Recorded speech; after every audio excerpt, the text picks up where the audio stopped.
ये हमारा देश है, हम तो आएंगे भाई। हम तो आएंगे भाई, हम तो एक नंबर के हरामजादे हैं, हम तो आएंगे, हम तो बदतमीजी करेंगे ही। हम तो इस देश के दोगले नागरिक हैं। ठीक है, पीठ पीछे कुछ और है, सामने कुछ और है, हम तो करेंगे भाई। कि हमसे बड़ा हरामजादा है कोई यहाँ पे? कोई नहीं है, हम सबसे बड़े वाले हैं, तो बिल्कुल हम करेंगे। करो। अभी मैंने थोड़े दिन पहले वीडियो बनाई थी, 2-4 दिन पहले पहलगाम के ऊपर से मैंने बहुत क्लियरली ये चीज़ बताई थी कि इस देश में हिंदुओं को सिर्फ हिंदुओं से खतरा है भाई। ना आपको पाकिस्तान से खतरा है, ना आपको मुसलमान से खतरा है, किसी से कोई खतरा नहीं है। इस देश का सबसे बड़ा दुश्मन हिंदुओं का हिंदू ही है। अब मैं ये सब क्यों कह रहा हूँ? पहलगाम अटैक होने के बाद बहुत सारे इन्फ्लुएंसर्स हैं, बहुत सारे यूट्यूबर्स हैं, बहुत सारे अपोजिशन पार्टी के लीडर्स हैं, साउथ से बहुत सारे लोग हैं जो कि इस अटैक को डिफेंड करने में लगे हुए कि भाई इसमें पाकिस्तान की कोई गलती नहीं है, पाकिस्तान अप्रूव थोड़ी कर पाए हो, आप पाकिस्तान ब्लेम क्यों कर रहे हो? मतलब आप टेररिज्म को सपोर्ट कर रहे हो, सिंपल सी बात है। मतलब इतने गद्दार लोग इस देश में बैठे हुए हैं, इस देश का भला नहीं हो सकता है भाई? इतने गद्दार लोग इसमें बैठे हुए हैं। मतलब आप सोचो, एक ऐसा इंसिडेंट होता है जो कि बहुत बहुत खराब है। 28 लोगों की जान चली गई है, किसी ने अपना फादर खो दिया, किसी ने अपना बेटा खो दिया, किसी के साथ, मतलब क्या बोलूँ मैं इसमें।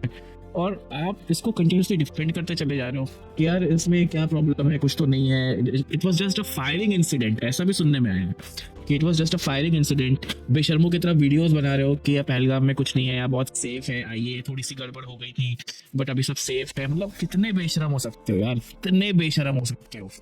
मतलब इस समय जो यूट्यूबर्स, जो इन्फ्लुएंसर्स या जो भी लोग हैं जो इसको डिफेंड कर रहे हैं, आप पे लालत है भाई। मतलब इतने बेशरम हो ना, इतने बेशरम हो कि शायद अपने अपने घर को, अपने माँ बाप को बेच के भी खा जाओ, तो कितने बेशरम हो। तो रौनक भाई का एक वीडियो आया है इसके ऊपर, आइए देखते हैं क्या कहना है उसमें, किन पॉइंट्स को रौनक भाई ने हाईलाइट किया है। ये साथ मिलकर देखते हैं, उस पर रिएक्ट करते हैं। दोस्तों, पहलगाम हमले का एक ऐसा वीडियो सामने आया है जिसने सबको हिला कर रख दिया। इस वीडियो में आप देख सकते हैं। अच्छा, ये जो वीडियो आया है ये मैंने देखा था अभी, कल ही मैंने पूरा देखा है। इस वीडियो का जो समझी ये है कि ये जो पीछे व्यक्ति खड़ा हुआ है ना, ये वाला टोपी में, ये तो एकदम से क्या होता है, गन शॉट सुनाई देता है और ये अल्लाह अकबर 3 बार बोलते हैं। और उसके बाद ये जो व्यक्ति है जिपलाइन पे, इसको ये आगे पुश कर देता है कि भाई आप जाओ करके। और ये बंदा जो है ये पूरा वीडियो रिकॉर्ड कर रहा होता है अपना जिपलाइन के ऊपर। और इसके बैकग्राउंड में आपको दिखेगा कि लोग गोलियां लग रही हैं, लोग गिर रहे हैं वहाँ पे और पूरा पैनिक हो रहा है। और ऑब्वियसली वो अपनी मस्ती में था उस टाइम पे, तो उसको समझ में शायद नहीं आया कि इस टाइम पे हो क्या रहा है।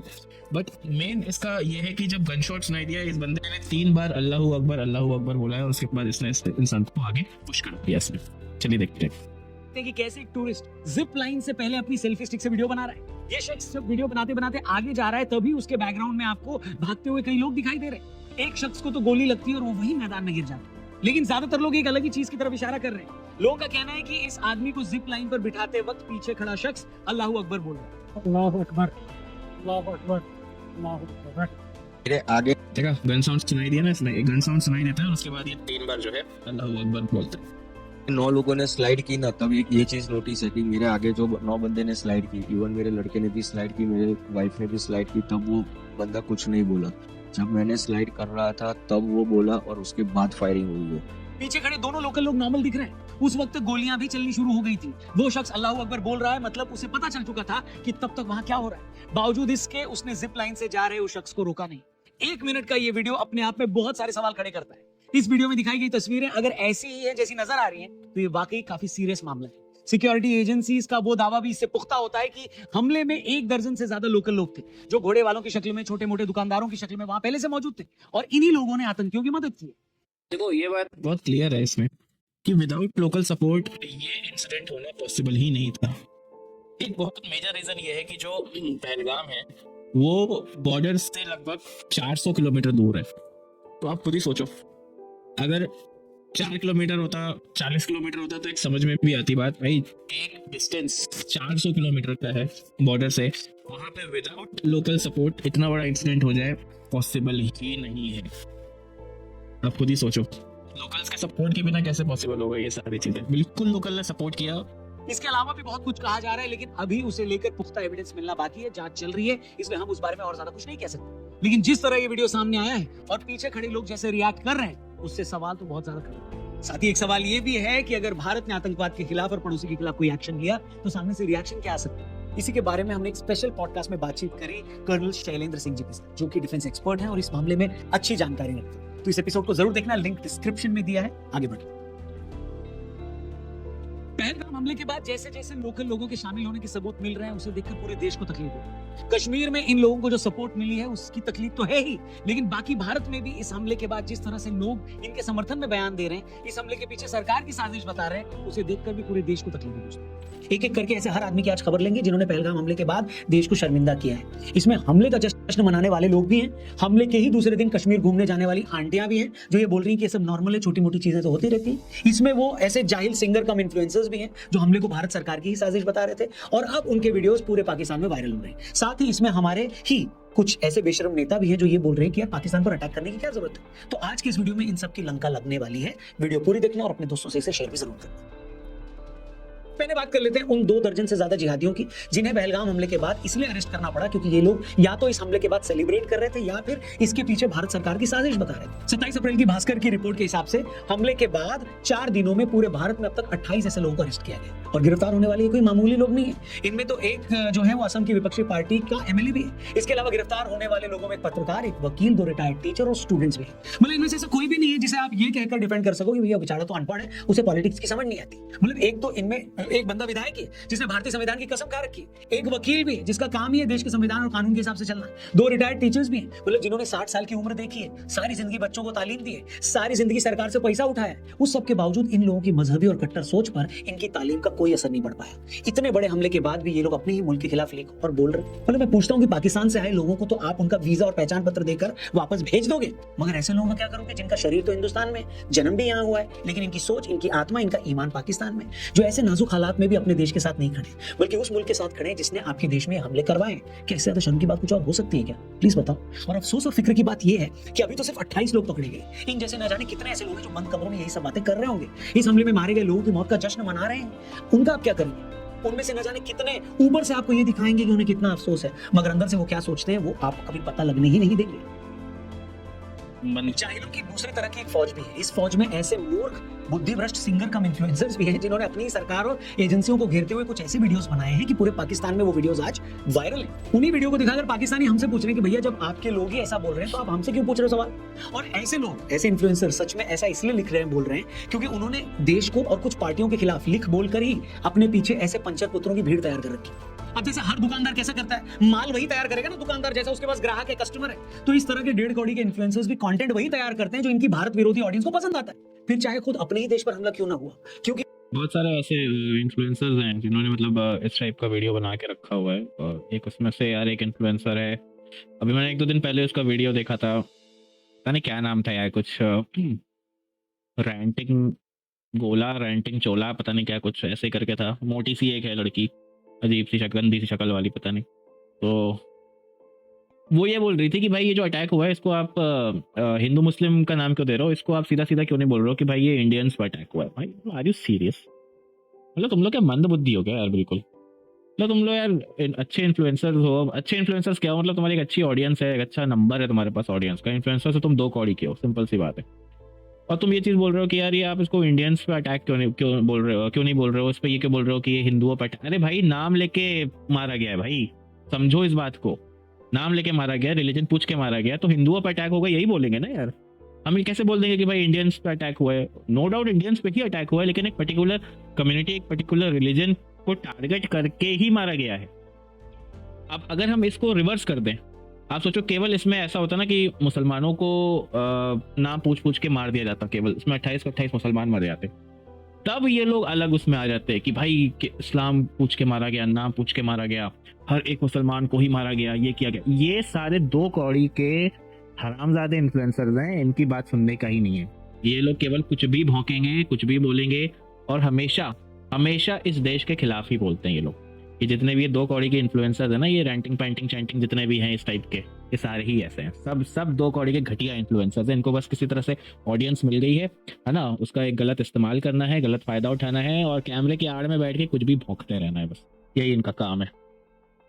कि इनको अच्छे से पता है कि जिस तरह के लोग इन्हें देखते सुनते हैं उन्हें इस बात का घंटा फर्क नहीं पड़ता कि कितने भारतीय इस हमले में मारे गए या मरने वालों में कितने हिंदू थे। उन्हें तो हर मौके पर सरकार की, मोदी की बुराई सुननी है। तो ऐसे मौके पर भी अगर कोई उन्हें यह बता दे कि इस हमले में भी सरकार की गलती है तो ये सुनकर उनको मजा आता है। मतलब व्यूज और लाइक्स के इस गेम में ये लोग इस हद तक अंधे हो चुके हैं कि उन्हें अपने दुश्मन देश में भी अपने मुल्क को शर्मिंदा कर देने से फर्क नहीं पड़ रहा है। इसी तरह एक एक्टर है जिनका नाम है अतुल कुलकर्णी, जिनकी ट्विटर टाइमलाइन प्लीज आप जाकर देखिए। हमले के बाद से अभी तक पीड़ितों के लिए सर जी ने एक भी ट्वीट नहीं किया, लेकिन एक ही दिन में 6 बार ये लिख चुके हैं बैक टू बैक 2-2 घंटे के गैप में कि चलो कश्मीर, कश्मीर तुम्हें बुला रहा है। फिर कश्मीर पहुंच भी गए, वहां जाकर क्या बोल रहे हैं कि मैं तो कश्मीरियों को ये दिखाने आया हूं कि हम तुम्हारे साथ हैं। मैं पूछता हूं भैया तुम जाओ कश्मीर, उनको बोलो कि तुम उनके साथ हो, हम सब कश्मीरियों के साथ हैं। मगर इतने दिनों से तुमसे क्या एक भी लाइन, एक भी ट्वीट उन 25 हिंदुओं के लिए नहीं लिखी गई जिन्हें सिर्फ उनके हिंदू होने के लिए ही मार दिया गया? देखो यही सच्चाई है, यही सच्चाई है इस देश की। ये मैं क्यों बोल रहा हूँ कि ये 2 कौड़ी के लोग ऐसे ही होते हैं। देखो ऐसे ही होते हैं ये 2 कौड़ी के लोग, इन्हें कोई फर्क नहीं पड़ता है। ये बहुत नोन एक्टर है, बहुत नोन एक्टर है ये, मैं जानता हूँ बहुत नोन एक्टर है। लेकिन यही बात है ना इनसे, देखो चलो कश्मीर, चलो कश्मीर, कश्मीर। अब इनका एजेंडा बताऊं क्या है इसमें? कश्मीर का बिजनेस खराब नहीं होना चाहिए, कश्मीर का जो इस समय पीक बिजनेस टाइम है वो खराब नहीं होना चाहिए। यही इनका एजेंडा है, भी आप आगे देख लेना, यही पक्का यही एजेंडा है। कश्मीर में मरने वालों में से 5-6 लोग तो कम से कम तुम्हारे स्टेट महाराष्ट्र के हैं सर जी। आपने आज तक जो भी नाम कमाया, फेम कमाया, पैसा कमाया, सब महाराष्ट्र की जनता के प्यार और आशीर्वाद से ही कमाया है। आज कश्मीरियों के साथ खड़ा होने के लिए वहां चले तो गए। कितना अच्छा होता अगर हमले में मारे गए किसी एक मराठी फैमिली के पास पुणे या मुंबई में भी चले जाते, उनकी बीवी और बच्चे का हौसला बढ़ाते। मगर ना, जो लोग धर्म के नाम पर मारे गए, जिनकी पैंट उतार कर उनको गोली मारा गया, जिनका धर्म पूछकर उन्हें मार दिया गया, उन्हें तसल्ली देने के लिए आपके पास एक ट्वीट नहीं है, एक लफ्ज नहीं है, एक स्टेटमेंट नहीं है। लेकिन आपको पहले जरूरी क्या लगा कि उस स्टेट के लोगों को तसल्ली दे दूं जहां ये सारा कांड हुआ है, क्योंकि वहां टूरिस्ट की बुकिंग कम हो रही है ना, वहां सब कुछ कैंसिल हो रहा है, धंधा जा रहा है। जान चली जाए चलेगा, धंधा नहीं जाना चाहिए सर। देखो बोला था, यही रीजन है। मैंने ये पॉइंट लास्ट टाइम अपने वीडियो में भी मैंने मेंशन किया था कि इनको किसी चीज से कोई मतलब नहीं है। 28 की जगह 2800 हिंदू भी मारे जाते हैं ना, इनको कोई फर्क नहीं पड़ता है। धंधा खराब नहीं होना चाहिए, पैसा आना चाहिए, बस ये है। क्योंकि कश्मीर में इस समय पीक सीजन है, छुट्टियां हैं, पीक सीजन है, वो चीजें खराब नहीं होनी चाहिए। यही इनका एजेंडा है। देखो मैंने बोला था ना, यही एजेंडा है और ये सच है कि नहीं? हेलो, आतंकवादी हैं, वो संदेश क्या देना चाहते हैं हमें? वो ये संदेश दे रहे हैं कि भाई साहब आप हमारे कश्मीर में आइएगा मत। वही तो संदेश दे रहे हैं वो टूरिस्ट को। सही बात है। मैंने कहा कि भाई ये तो नहीं होगा, ये हमारा कश्मीर है, ये हमारा देश है, हम तो आएंगे भाई, हम तो आएंगे भाई, हम तो एक नंबर के हरामजादे हैं, हम तो आएंगे, हम तो बदतमीजी करेंगे, हम तो इस देश के दोगले नागरिक हैं। ठीक है, पीठ पीछे कुछ और है, सामने कुछ और है, हम तो करेंगे भाई। कि हमसे बड़ा हरामजादा है कोई यहाँ पे? कोई नहीं है, हम सबसे बड़े वाले हैं, तो बिल्कुल हम करेंगे। करो। पहलगाम हमले में जिनके पति या रिश्तेदार मारे गए हैं, जिनकी आंखों के सामने उनका कत्ल हुआ है, वो ये बोल रहे हैं कि मारने से पहले आतंकियों ने उनके पति का धर्म पूछा। लेकिन 1000 किलोमीटर दूर कर्नाटक में बैठे एक मंत्री बोल रहे हैं कि नहीं, आतंकियों ने धर्म पूछकर नहीं मारा। इन्हीं नेताजी ने बोला कि नहीं, इस हमले के बाद हमें पाकिस्तान पर हमला करने की जरूरत नहीं है। कांग्रेस पार्टी के नेता मणिशंकर अय्यर ने कहा कि यह हमला इसलिए हुआ क्योंकि आजादी के बाद अभी भी दोनों देशों के बीच चीजें सुलझाई नहीं जा सकी हैं। कुछ लोगों ने कहा कि मणिशंकर का शायद डायरेक्ट इशारा कश्मीर की तरफ ही। और इससे पहले रॉबर्ट वाड्रा ने जो बोला, एक वीडियो हमने बनाई थी, उन्होंने भी बोला था भारत में मुसलमानों के साथ जो हो रहा है ये हमला उसी के विरोध में हुआ है। अगर आप ध्यान से देखेंगे तो ये सारे बयान पाकिस्तान के साथ हमदर्दी वाले हैं। इनमें से कुछ बयान अपने तरीके से हमले को जस्टिफाई भी कर रहे हैं। अब होता ये है ना कि बाद में पाकिस्तान भारत के इन्हीं नेताओं, इन्हीं इन्फ्लुएंसर्स के बयान को ट्विटर पर शेयर करके, टीवी पर चलाकर ये साबित करता है कि ये मामला भारत की इंटरनल पॉलिटिक्स से जुड़ा है और पाकिस्तान का इससे कोई लेना देना नहीं। जैसा मैंने कहा कि हम पाकिस्तान से तो निपट सकते हैं, भारत में बैठे पाकिस्तानियों को तो उनके देश वापस भेज सकते हैं, लेकिन दिल से, दिमाग से, कर्म से, आत्मा से, गुर्दे से, फेफड़े से, कलेजे से जो पाकिस्तानी भारत में बैठे हैं, जिनके आधार कार्ड पर भारतीय लिखा है, उनका क्या करोगे? देखो, अब तक जिन लोगों का मैंने जिक्र किया है, इन सब के अपने अपने एजेंडे हैं। कोई हमले को इसलिए जस्टिफाई कर रहा है क्योंकि उसे लगता है कि ऐसा बोलने से उनका वोट बैंक खुश हो जाएगा। ये नेता जो है ना, कोई हमले को ये साले इतने करप्ट नेता हैं, ये सारे स्टेज पे जो है लड़कियां छेड़ते हैं, स्टेज के ऊपर लड़कियों को जबरदस्ती जो है किस करने की कोशिश करते हैं और छेड़ते हैं। ये इस टाइप के नेता हैं ये लोग।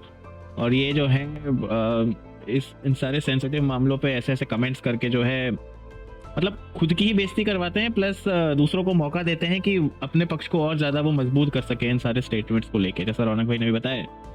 तो मैं कह रहा हूँ गद्दार बॉर्डर के उस पार नहीं है, गद्दार बॉर्डर के इस पार ही बैठे हुए। ये देखो चेहरे, ये ऐसे ही लोग हैं, यही सब हैं, ये आपके और मेरे बीच में बैठे हुए हैं और ये काम जो है किसी और के लिए कर रहे हैं, बस इतना सा बात है। इसलिए जस्टिफाई कर रहे हैं क्योंकि उसे लगता है कि ऐसा बोलने से उनका वोट बैंक खुश हो जाएगा। कोई हमले के लिए पाकिस्तान की बजाय अपनी सरकार को इसलिए कटघरे में खड़ा कर रहा है क्योंकि उसे लगता है कि ऐसा करके उसके सब्सक्राइबर्स खुश होंगे। लेकिन मुझे सबसे ज्यादा अफसोस होता है उस आम आदमी की इनसेंसिटिविटी देखकर। हमले के अगले ही दिन कुछ लेडीज का वीडियो वायरल हो रहा था जिसमें एक मैडम बोलती है कि अरे यहाँ तो सब ठीक है, हम लोग एंजॉय कर रहे हैं, छोटी मोटी घटनाएं होती रहती है। हम लोग यहाँ पे कश्मीर में आए हुए हैं, बहुत मजे कर रहे हैं, थोड़ी सी गड़बड़ हो गई है यहाँ पे पहलगाम में। इसके बाद ऐसे देखो चेहरे देखो कितने खुश हैं। देखो मतलब लगता है कहीं से देखने में कि ये जहाँ पर हैं, जहाँ पर रुके हुए हैं, वहाँ पे अभी 1-2 दिन पहले एक आतंकवादी हमला हुआ, उसमें 28 लोग मारे गए। चेहरे देखो, ये पता है ये चेहरे इतने खिले हुए क्यों हैं? क्योंकि इनका कोई अपना नहीं गया इसमें, इसलिए इनके चेहरे इतने खिले हुए हैं और बिल्कुल अच्छे मूड में जो है और नाच गाना कर रहे हैं, क्योंकि इनका कोई अपना नहीं गया। अभी अगर इनका बेटा मारा गया होता और इनका हस्बैंड अभी मारा गया होता ना उसमें, तो ये चेहरे ऐसे नहीं होते। अब सोचो कितनी कितनी बदतमीजी है यार, कितनी मतलब क्या बोले यार इन लोग को कि अपने देश में ही ऐसे लोग बैठे हो। देखो कितने खुश हैं। थोड़ी सी गड़बड़ हो गई है यहाँ। देखो थोड़ी सी गड़बड़ हो गई है, ये थोड़ी सी गड़बड़ हुई है वहाँ पे, 28 लोग मर गए, वो थोड़ी सी गड़बड़ हुई है वहाँ पे। देखो कितनी खुश है ये, देखो इसका मुंह देखो, इसका सुअरियाई का कितने खुश है यहाँ पहलगाम में। इसके बाद ऐसे कितने ही वीडियो आए हैं जिसमें लोग कैमरे पर ये बोलते हुए देखे गए हैं कि यहाँ तो सब कुछ ठीक है, हम लोग मजे में हैं, खूब एंजॉय कर रहे हैं। जब मैं ऐसे लोगों को देखता हूँ ना दोस्तों, तो मेरे को समझ में नहीं आता कि क्या बोलूं। हैरानी होती है कि क्या ऐसे लोगों के मन में 1% भी ख्याल नहीं आता कि अभी कुछ दिन पहले जो लोग मारे गए थे वो अपने ही देश के थे, अपने ही धर्म के थे, उनके मारे जाने में लोकल आतंकियों के शामिल होने के भी सबूत मिले। ऐसे में तुम कैसे हमले को छोटी मोटी घटना बताकर इतनी बेशर्मी से वहां से वीडियो डाल सकते हो यार? क्यों इनमें से कोई ये सवाल नहीं पूछता कि जो घाटी टूरिस्ट के लिए इतनी सेफ बताई जा रही है वो कश्मीरी पंडितों के लिए सेफ क्यों नहीं है? ठीक है, हम भरोसा करते हैं कि कश्मीर टूरिस्टों के लिए सेफ है, हम वहां जाएंगे भी, लेकिन भाई ऐसा भरोसा तुम कश्मीरी पंडितों को क्यों नहीं दिला पा रहे हो? उनके लिए भी कोई कैंडल मार्च। अब सोचो इसमें जो ये आप इमेजेस देख रहे हैं इसके अंदर, जैसे ये जो है टीचर हैं रजनी बाला, इनको मारा गया टेररिस्ट के द्वारा, इनको भी मारा गया।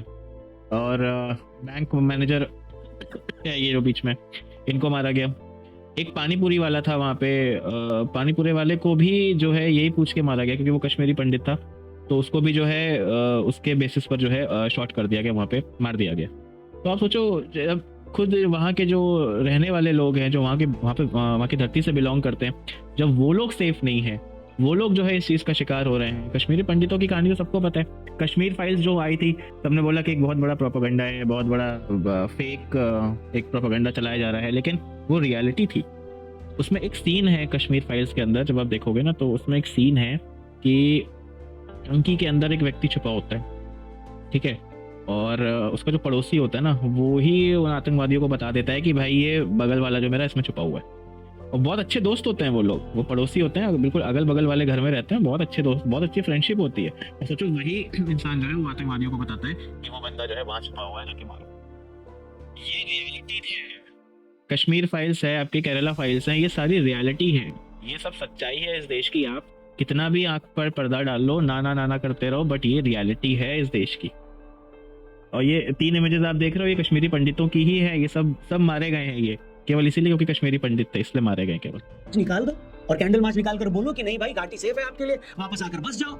जो लोग हमले के बाद भी वहां घूमने जा रहे हैं, उनमें से क्या किसी के भी मन में उन लोगों के लिए कोई हमदर्दी नहीं है जो आज भी अपने धर्म की वजह से कश्मीर में मारे जा रहे हैं? मैं फिर से अंडरलाइन कर दूं, हमें किसी के कश्मीर घूमने से कोई प्रॉब्लम नहीं है, प्लीज जाओ। मगर वहां जाने के बाद एक सवाल जरूर पूछना वहां किसी भी लोकल को पकड़ के कि जिस कश्मीर में टूरिस्टों का आप लोग स्वागत कर रहे हैं, वहां कश्मीरी पंडितों का स्वागत क्यों नहीं है? टूरिस्ट तो फिर भी वहां घूमने जा रहा है, कश्मीरी पंडित तो वहां का मूल निवासी है, कश्मीर तो उसका अपना घर है। अगर कश्मीरियों को टूरिस्टों के न आने का दुख है तो उन्हें इससे कहीं ज्यादा दुख तो उन्हें कश्मीरी पंडितों के वहां न आने का होना चाहिए कि नहीं?